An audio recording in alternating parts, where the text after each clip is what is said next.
കഥകൾ അതിമോഹനം. മഹാകവി തുഞ്ചത്തു രാമാനുജൻ എഴുത്തച്ഛൻ്റെ ശ്രീ മഹാഭാരതം കിളിപ്പാട്ടിലെ ദ്രോണപർവത്തിൽ നിന്നുള്ള ഒരു ഭാഗമാണ് കഥകൾ അതിമോഹനം. കുരുക്ഷേത്ര യുദ്ധത്തിൽ ഭീഷ്മരുടെ പതനത്തെ തുടർന്ന് ദ്രോണാചാര്യരെ സർവ്വസൈന്യാധിപനായി സുയോധനൻ അഭിഷേകം ചെയ്യുന്നതാണ് പാഠസന്ദർഭം. മലയാള സാഹിത്യ ചരിത്രത്തിൽ മഹത്തായ കൃതികൾ സംഭാവന ചെയ്ത സാഹിത്യ പ്രസ്ഥാനമാണ് കിളിപ്പാട്ട്. മഹാകവി എഴുത്തച്ഛനാണ് കിളിപ്പാട്ട് പ്രസ്ഥാനത്തിൻ്റെ ഉപജ്ഞാതാവ് എന്ന് വിശ്വസിക്കപ്പെടുന്നു. അധ്യാത്മരാമായണം, കിളിപ്പാട്ട്, ശ്രീ മഹാഭാരതം, കിളിപ്പാട്ട് എന്നിവയാണ് എഴുത്തച്ഛൻ്റെ പ്രധാന കൃതികൾ. നമുക്ക് പാഠം പരിചയപ്പെടാം. പഞ്ചവർണ്ണക്കിളി പെൺകിടാവേ തെളിഞ്ഞെഞ്ചവി രണ്ടും കുളിർക്കപ്പറക നീ. പഞ്ചവർണ്ണക്കിളി പെൺകിടാവേ തെളിഞ്ഞെഞ്ചവി രണ്ടും കുളിർക്കപ്പറക നീ. നെഞ്ചം തെളിഞ്ഞു കുറുക്കിക്കൊഴുത്ത പാൽ പഞ്ചതാരപ്പൊടി കൂട്ടിക്കുഴമ്പാക്കി. നല്ല കദളിപ്പഴങ്ങൾ തിരഞ്ഞു ഞാൻ മെല്ലെ തിരുമ്മി ഉടച്ചു തേനും വീഴ്ത്തി. വെല്ലവും ശർക്കരയും പൊടിച്ചിട്ടതിൽ വെള്ളിത്തളികയിൽ മേളിച്ചു വെവ്വേറെ വെച്ചിരിക്കുന്നതെടുത്തു ഭുജിച്ചാലും ഇച്ഛയാകുന്നത്. ദാഹമുണ്ടെങ്കിലോ നീലക്കരിമ്പിൻ്റെ ചാറും ഇളനീരും പാലും മധുവും കുടിച്ചാലുമാവോളം. അപ്പോൾ കവിതയുടെ ആദ്യ ഭാഗം ഇതാണ്. പഞ്ചവർണ്ണക്കിളി പെൺകിടാവിനോട് കഥ പറയുവാനായിട്ട് കവി ആവശ്യപ്പെടുകയാണ്, അല്ലേ? നല്ല മധുരമായ ശബ്ദത്തിൽ, എൻ്റെ ചെവി രണ്ടും കുളിർപ്പിക്കുന്ന വിധത്തിൽ നീ കഥ പറയുക. വെറുതെ പറയുകയല്ല, എന്താണ്, കിളിയെ സന്തോഷിപ്പിക്കുവാനായി ഇഷ്ടവിഭവങ്ങൾ ധാരാളം നൽകുന്നുണ്ട്, അല്ലേ? അതിനുശേഷം എന്താണ്, മധുരമായ ശബ്ദത്തിൽ കഥകൾ പറയുവാൻ കവി ആവശ്യപ്പെടുകയും ചെയ്യുകയാണ്. പഞ്ചവർണ്ണക്കിളി പെൺകിടാവേ, പഞ്ചവർണ്ണക്കിളി പെൺകിടാവേ, പഞ്ചവർണ്ണക്കിളിയെ, തത്തയെ എന്താണ്, ഒരു പെൺകുട്ടിയായി സങ്കല്പിക്കുകയാണ്, അല്ലേ? എന്താണ് പഞ്ചവർണ്ണക്കിളി പെൺകിടാവിനോട് പറയുക? തെളിഞ്ഞെഞ്ചെവി രണ്ടും കുളിർക്കപ്പറക നീ. എൻ്റെ ഇരു ചെവികളും കുളിർപ്പിക്കുന്ന വിധത്തിൽ, എന്നെ സന്തോഷിപ്പിക്കുന്ന വിധത്തിൽ എന്താണ്, മധുരമായി കഥ പറയുക. വെറുതെ പറയുകയല്ല, പിന്നെ എന്താണ്, കിളിയെ സന്തോഷിപ്പിക്കുവാൻ വേണ്ടി എന്തൊക്കെയാണ് കവി നൽകുക? നെഞ്ചം തെളിഞ്ഞു കുറുക്കിക്കൊഴുത്ത പാൽ പഞ്ചതാരപ്പൊടി കൂട്ടിക്കുഴമ്പാക്കി. നല്ല കദളിപ്പഴങ്ങൾ തിരഞ്ഞു ഞാൻ മെല്ലെ തിരുമ്മി ഉടച്ചു തേനും വീഴ്ത്തി. വെല്ലവും ശർക്കരയും പൊടിച്ചിട്ടതിൽ വെള്ളിത്തളികയിൽ മേളിച്ചു വെവ്വേറെ. വെവ്വേറെ, വേറെ വേറെ എന്നാ പറയുക. അപ്പോൾ എന്തൊക്കെയാണ് നൽകിയത്? നന്നായി കാച്ചി കുറുക്കിയ പാലിൽ പഞ്ചസാരപ്പൊടി കൂട്ടി കുഴമ്പാക്കിയതും നല്ല കദളിപ്പഴങ്ങൾ തിരഞ്ഞെടുത്ത് അത് പതിയെ ഒന്ന് തിരുമ്മി ഉടച്ച് അതിൽ തേനും ശർക്കരയും പൊടിച്ചിട്ട് നല്ല മധുരവും രുചിയും വരുത്തി വെള്ളിത്തളികയിൽ, മനോഹരമായ വെള്ളിത്തളികയിൽ വെവ്വേറെ മേളിച്ചു, വെവ്വേറെ വിളമ്പി. അത് എന്താണ്, എടുത്തു ഭുജിച്ചാലും, വെവ്വേറെ വെച്ചിരിക്കുന്നതെടുത്തു ഭുജിച്ചാലും, ഭുജിക്കുക, ഭക്ഷിക്കുക എന്നാണ് അർത്ഥം. അപ്പോൾ എന്താണ്, പഞ്ചവർണ്ണക്കിളി പെൺകിടാവിനോട് എന്താണ്, ഈ വെള്ളിത്തളികയിൽ മേളിച്ചിരിക്കുന്ന വസ്തുക്കൾ, അതിൽ നിനക്ക് ഇഷ്ടമുള്ളത് എന്താണ്, എത്രമാത്രം വേണമോ അത് എടുത്ത് ഭുജിക്കുക. ദാഹമുണ്ടെങ്കിലോ നീലക്കരിമ്പിൻ്റെ ചാറും ഇളനീരും പാലും മധുവും കുടിച്ചാലും ആവോളം. ഇനി നിനക്ക് ദാഹിക്കുന്നുണ്ടെങ്കിൽ എന്ത് ചെയ്യണം? നല്ല നീലക്കരിമ്പിൻ്റെ ചാറുണ്ട്, ഇളനീര്, കരിക്കുണ്ട്, നല്ല സ്വാദിഷ്ടമായ പാലുണ്ട്, മധു, തേനുണ്ട്. ഇവ ആവശ്യം പോലെ കുടിച്ചാലും ആവോളം, നിനക്ക് വേണ്ടുവോളം കുടിക്കാമെന്ന് കവി പറയുകയാണ്. അപ്പോൾ എന്താണ്, പഞ്ചവർണ്ണക്കിളി പെൺകിടാവിനെ സന്തോഷിപ്പിക്കുന്നതിന് വേണ്ടി കവി നൽകുന്ന വിഭവങ്ങൾ നമ്മൾ കാണുന്നുണ്ട്, അല്ലേ? അപ്പോൾ പഞ്ചവർണ്ണക്കിളി പെൺകിടാവിനെ സന്തുഷ്ടയാക്കുവാൻ കവി കാഴ്ചവെക്കുന്നത് മലയാളിയുടെ നാവിൽ കൊതിയൂറുന്ന വിഭവങ്ങൾ തന്നെയാണ്. നല്ല കൊഴുത്ത പാലിൽ പഞ്ചസാരപ്പൊടിയും കദളിപ്പഴങ്ങളും തേനും ശർക്കരയും എല്ലാം കൂട്ടിക്കുഴച്ച് സ്വാദിഷ്ടമായ പഞ്ചാമൃതമാണ് പഞ്ചവർണ്ണക്കിളി പെൺകിടാവിന് കവി കാഴ്ചവെക്കുന്നത് എന്ന് നമുക്ക് പറയാം, അല്ലേ? ദാഹമുണ്ടാകുമ്പോൾ കുടിക്കാൻ നീലക്കരിമ്പിൻ്റെ ചാറും ഇളനീരും പാലും മധുവുമാവോളം നൽകുന്നു. അപ്പോൾ ഇവയൊക്കെ എന്താണ്, നീ വേണ്ടുവോളം ഭക്ഷിച്ച് നല്ല മധുരമായ ശബ്ദത്തിൽ എൻ്റെ ചെവി രണ്ടും കുളിർപ്പിക്കുന്ന വിധത്തിൽ കഥകൾ പറയുവാൻ കവി ആവശ്യപ്പെടുകയാണ്. എന്തൊക്കെയാണ് കവി ആവശ്യപ്പെടുക? ഭീഷ്മസമാനനരിനിവഹത്തിനു ഭീഷ്മർ ശരശയനത്തിന്മേൽ വീണാറേ. തോറ്റ സുയോധനനാദികളാകിയ 100 പേരെന്തൊന്നു ചെയ്തതു ചൊല്ലു നീ. അപ്പം എന്താണ് കിളിയോട് ചൊല്ലുവാൻ ആവശ്യപ്പെടുക? ഭീഷ്മസമാനൻ അരിനിവഹത്തിന്. അപ്പോൾ അരിനിവഹം എന്ന് പറഞ്ഞാൽ ശത്രു സമൂഹം. അപ്പോൾ ശത്രു സമൂഹത്തിന് ഭീഷ്മസമാനനായ ഒരാൾ വേണം. ഭീഷ്മർ ശരശയനത്തിന്മേൽ വീണാറേ. ഭീഷ്മർ ശരശയനത്തിൽ വീണു കഴിഞ്ഞു. ഇനി എന്താണ്? യുദ്ധം മുന്നോട്ട് കൊണ്ടുപോകണമെങ്കിൽ ശത്രു സമൂഹത്തിന് ഭീഷ്മ പിതാമഹന് തുല്യനായ ഒരു എതിരാളിയെ കണ്ടെത്തണം. എങ്കിലേ യുദ്ധം മുന്നോട്ട് കൊണ്ടുപോകുവാൻ സാധിക്കൂ. ഭീഷ്മസമാനൻ അരിനിവഹത്തിനു. അരിനിവഹം എന്ന് പറഞ്ഞാൽ ശത്രു സമൂഹം എന്നാണ് അർത്ഥമെന്ന് നമ്മൾ പറഞ്ഞു. ഭീഷ്മർ ശരശയനത്തിന്മേൽ വീണാറേ. ഭീഷ്മർ ശരശയ്യയിൽ കിടന്നാണ് മരണം പ്രാപിച്ചത് എന്ന് നമുക്കറിയാം. അപ്പോൾ ഭീഷ്മർ ശരശയ്യയിൽ വീണു കഴിഞ്ഞു. ഭീഷ്മസമാനനായ ഒരാളെ, ശത്രു സമൂഹത്തിന്, ശത്രുക്കൾക്ക് ഭീഷ്മന് തുല്യമായ ഒരു എതിരാളിയെ കണ്ടെത്തണം. എങ്കിലേ യുദ്ധം മുന്നോട്ട് കൊണ്ടുപോകുവാനായിട്ട് സാധിക്കുകയുള്ളൂ. അല്ലെങ്കിൽ യുദ്ധത്തിൽ വിജയം ഉറപ്പാക്കുവാൻ സാധിക്കുകയുള്ളൂ. അപ്പോൾ എന്താണ്? ഭീഷ്മസമാനൻ അരിനിവഹത്തിനു ഭീഷ്മർ ശരശയനത്തിന്മേൽ വീണാറേ. തോറ്റ സുയോധനനാദികളാകിയ 100 പേരെന്തൊന്നു ചെയ്തതു ചൊല്ലു നീ.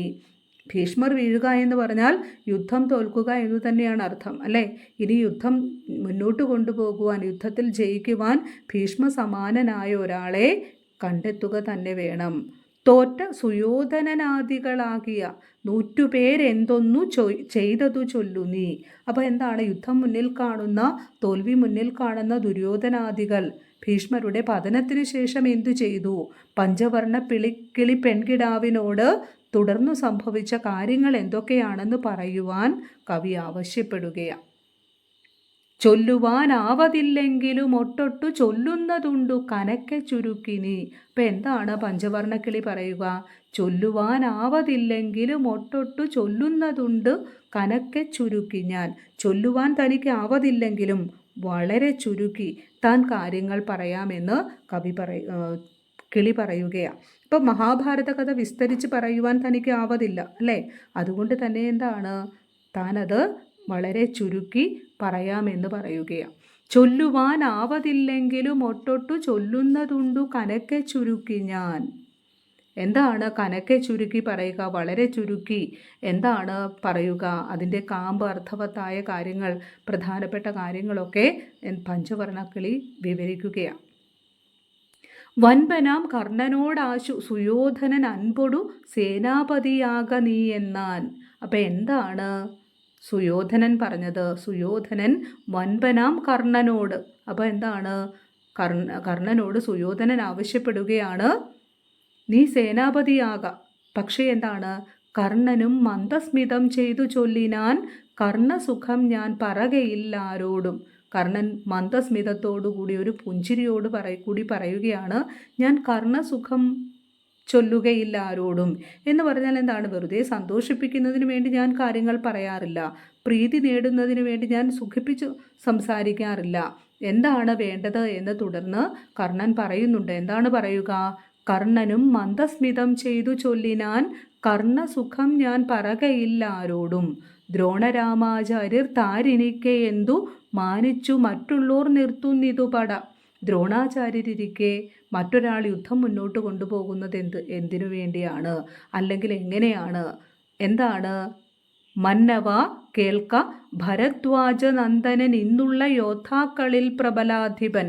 മന്നവ കേൾക്ക, ഭരദ്വാജനന്ദനൻ ഭരദ്വാജൻ്റെ പുത്രൻ, ഇന്നുള്ള യോദ്ധാക്കളിൽ പ്രബലാധിപൻ. അപ്പം ഇന്നുള്ള യോദ്ധാക്കളിൽ ഏറ്റവും പ്രബലനായിട്ടുള്ളയാൾ ഭരദ്വാജനന്ദനായ ദ്രോണാചാര്യര. അപ്പം അദ്ദേഹം ഇരിക്കെ എന്താണ്? മറ്റൊരാളെ സേനാപതിയായി അന്വേഷിക്കേണ്ടതോ അവരോധിക്കേണ്ടതോ ആയ കാര്യമില്ല. അപ്പോൾ അതുകൊണ്ട് തന്നെ അങ്ങ് ഞാനീ പറയുന്നത് കേൾക്കുക. ഞാൻ വെറുതെ പറയുകയല്ല, അങ്ങയെ സന്തോഷിപ്പിക്കുന്നതിന് വേണ്ടി വെറും വാക്കു പറയുകയല്ല. എന്താണ് വേണ്ടത്? ദ്രോണാചാര്യരെ സേനാപതിയായി അഭിഷേകം ചെയ്യുക. പിന്നെ ഞാൻ പക്ഷേ ഭരിക്കുന്നതുമുണ്ട്. മന്നവ, സങ്കടമുണ്ടാകയില്ലേതും. എന്താണ് അദ്ദേഹത്തിനു ശേഷം താൻ എന്താണ് സേനാപതിയായി യുദ്ധം മുന്നോട്ട് കൊണ്ടുപോകാം. സങ്കടമുണ്ടാകയില്ലേതും. ഒരിക്കലും എന്താണ് നമുക്കൊരു അനർത്ഥവും ദുഃഖവും സംഭവിക്കുകയില്ല.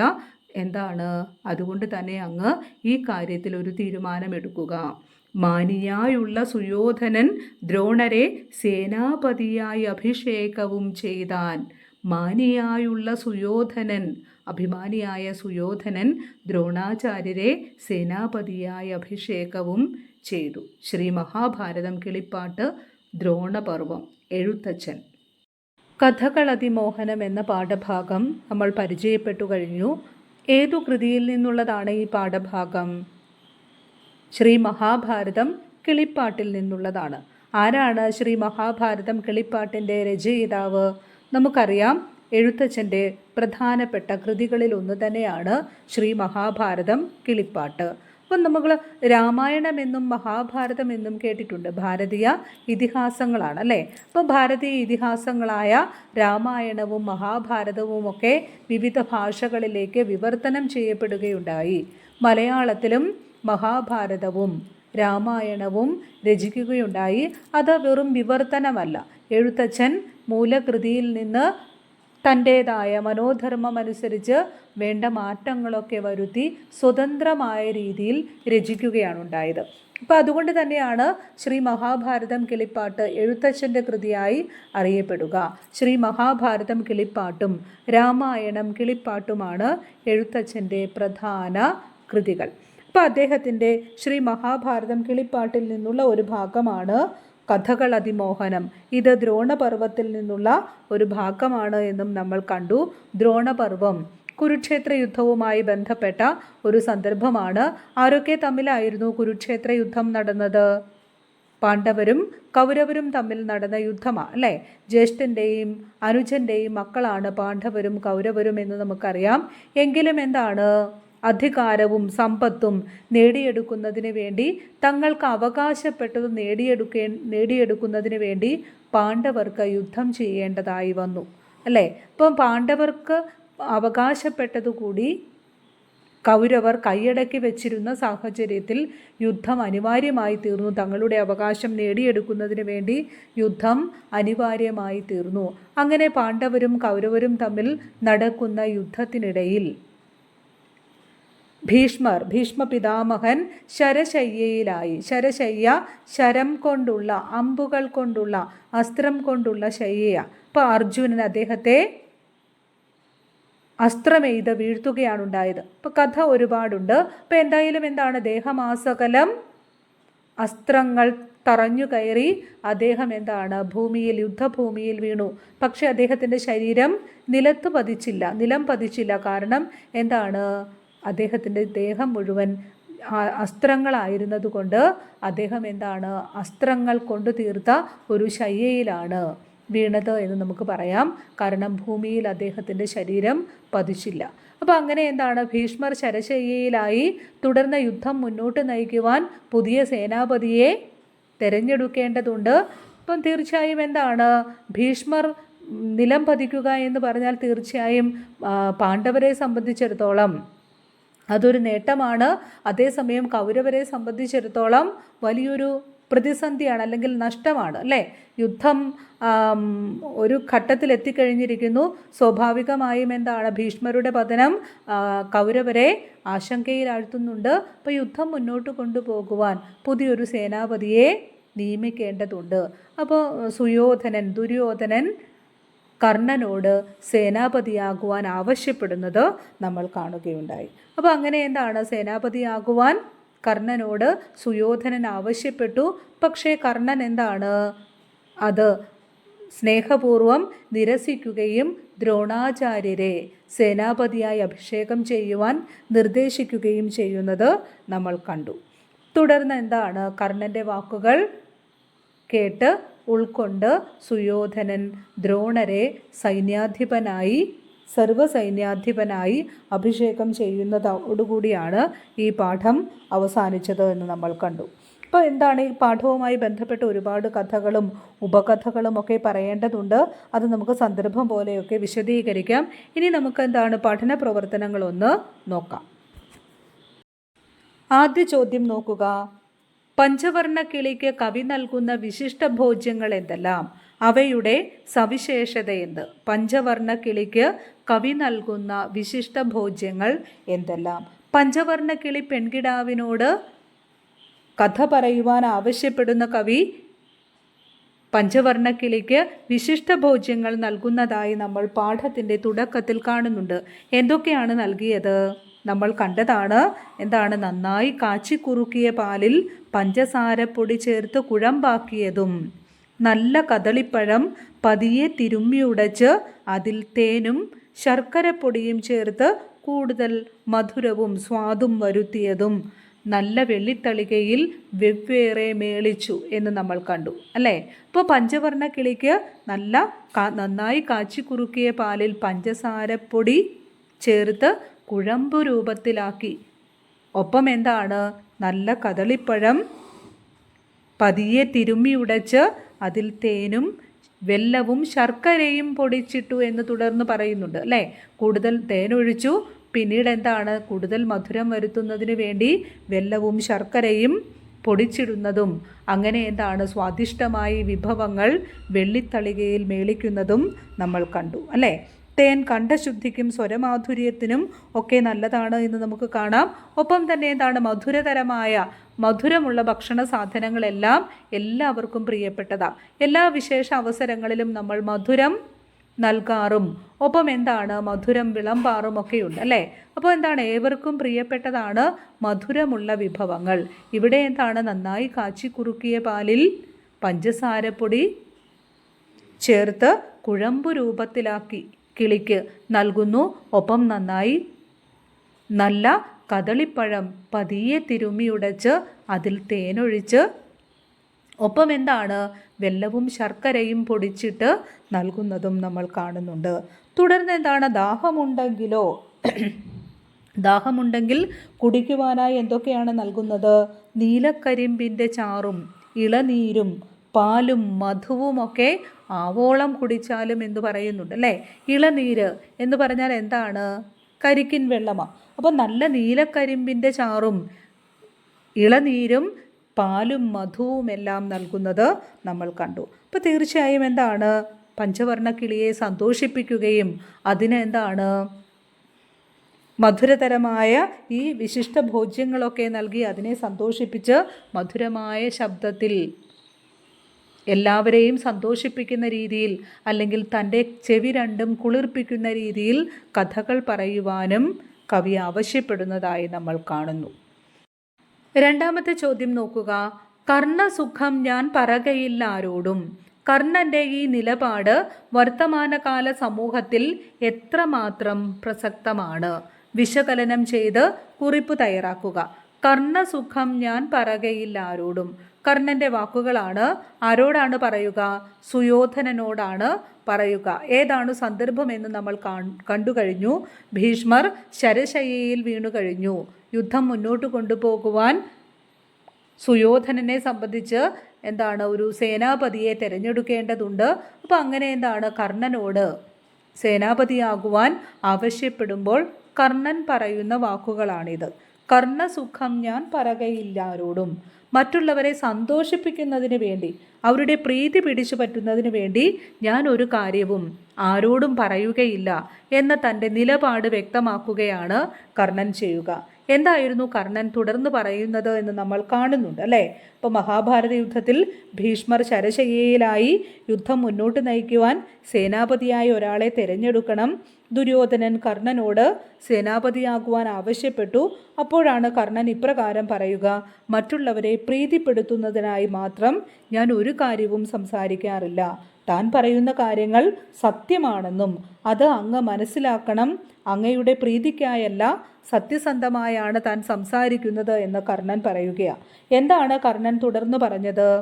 ദ്രോണാചാര്യരാണ് എന്തുകൊണ്ടും സേനാപതിയാകുവാൻ യോഗ്യൻ എന്ന് പറയുകയാണ് അല്ലേ. അപ്പോൾ തീർച്ചയായും കർണൻ്റെ ഈ നിലപാട് വർത്തമാനകാല സമൂഹത്തിന് വളരെയധികം മാതൃകയാകേണ്ടതാണ്. കാരണം നമ്മൾ കാണുന്നുണ്ട് വർത്തമാനകാല സമൂഹം അധികാരത്തിന് വേണ്ടി, അത് ഏതു മേഖലയിലാണെങ്കിലും, രാഷ്ട്രീയത്തിലോ ഭരണരംഗത്തോ സാമുദായിക സംഘടനകളിലോ ഔദ്യോഗിക മേഖലകളിലോ ഒക്കെ എന്താണ് സ്ഥാനമാനങ്ങൾക്കും അധികാരത്തിനും വേണ്ടി മത്സരങ്ങൾ നടക്കുന്നത് നമ്മൾ കാണുന്നുണ്ട് അല്ലേ.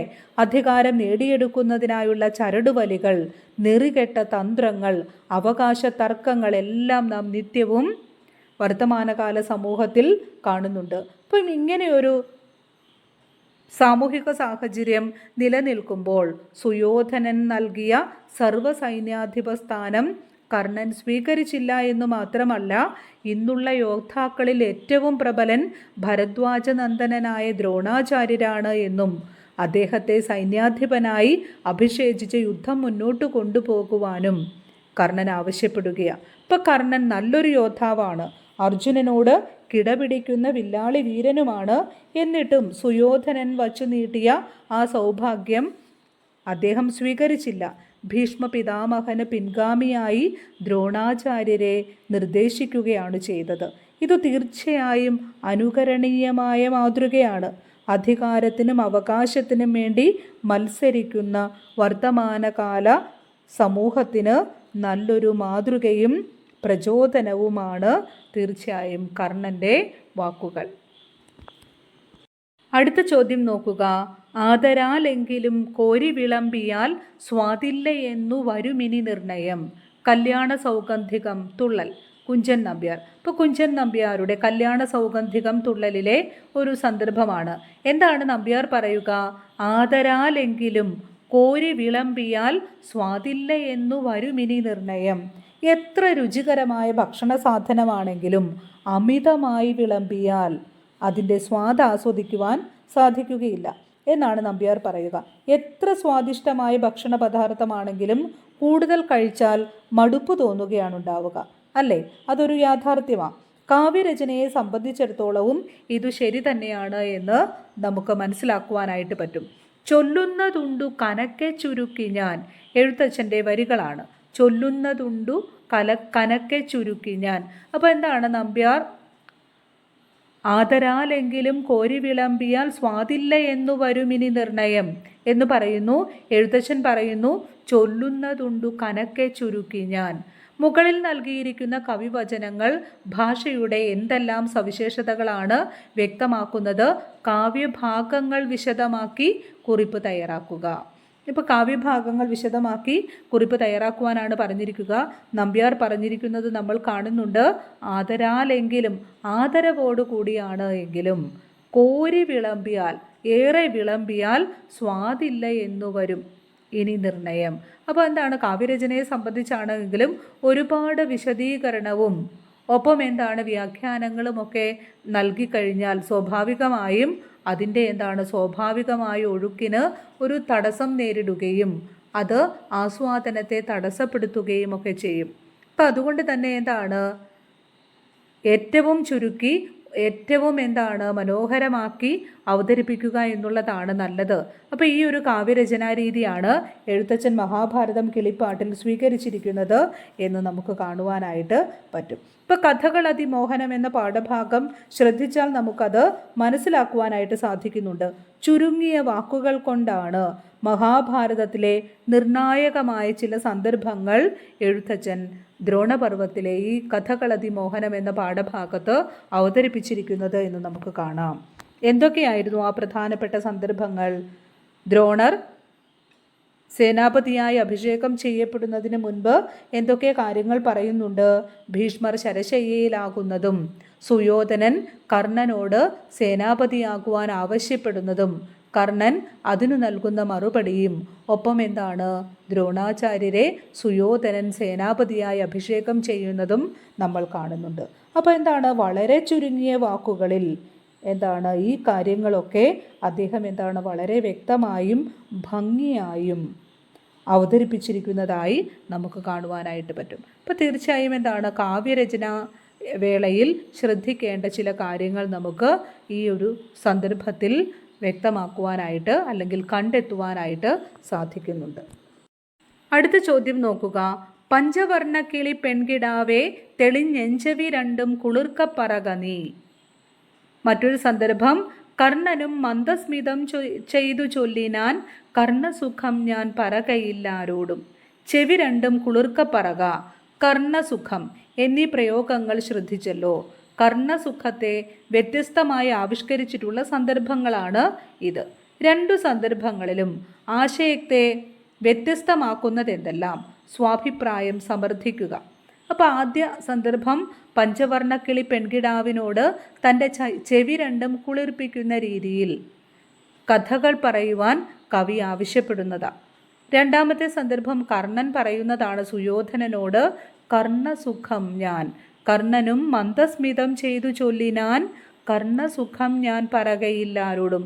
താൻ എന്താണ് കർണസുഖം ആരോടും ചൊല്ലാറില്ല എന്ന് പറഞ്ഞാൽ എന്താണ്? മറ്റുള്ളവരെ സന്തോഷിപ്പിക്കുന്നതിന് വേണ്ടി, മറ്റുള്ളവരുടെ പ്രീതി പിടിച്ചു പറ്റുന്നതിന് വേണ്ടി, അവരുടെ ശ്രദ്ധയും പ്രീതിയും പിടിച്ചു പറ്റുന്നതിന് വേണ്ടി ഞാൻ വെറുതെ ആരോടും സംസാരിക്കാറില്ല എന്ന തൻ്റെ നിലപാട് സുയോധനനോട് കർണൻ വെളിപ്പെടുത്തുന്നതാണ് നമ്മൾ കാണുക. അപ്പോൾ രണ്ട് സന്ദർഭവും എന്താണ് പാഠഭാഗവുമായി ബന്ധപ്പെടുത്തിക്കൊണ്ട് ചിന്തിക്കുമ്പോൾ രണ്ടു തലത്തിൽ നിൽക്കുന്നതായി നമുക്ക് കാണുവാനായിട്ട് പറ്റും. കർണസുഖം എന്ന ഏക അർത്ഥതലത്തിലാണ് ഈ രണ്ട് സന്ദർഭങ്ങളും നിൽക്കുന്നത് എങ്കിലും ഒരാളെന്താണ് ആദ്യ സന്ദർഭം കവി കിളിയോട് തൻ്റെ ചെവി രണ്ടും കുളിർപ്പിക്കുന്ന രീതിയിൽ സംസാരിക്കുവാൻ ആവശ്യപ്പെടുന്നതാണ് എങ്കിൽ രണ്ടാമത്തെ സന്ദർഭത്തിൽ കർണൻ സുയോധനനോട് പറയുകയാണ് ഞാൻ മറ്റുള്ളവരെ സന്തോഷിപ്പിക്കുന്നതിനായി ആരോടും വെറുതെ ഒന്നും സംസാരിക്കാറില്ല എന്ന്.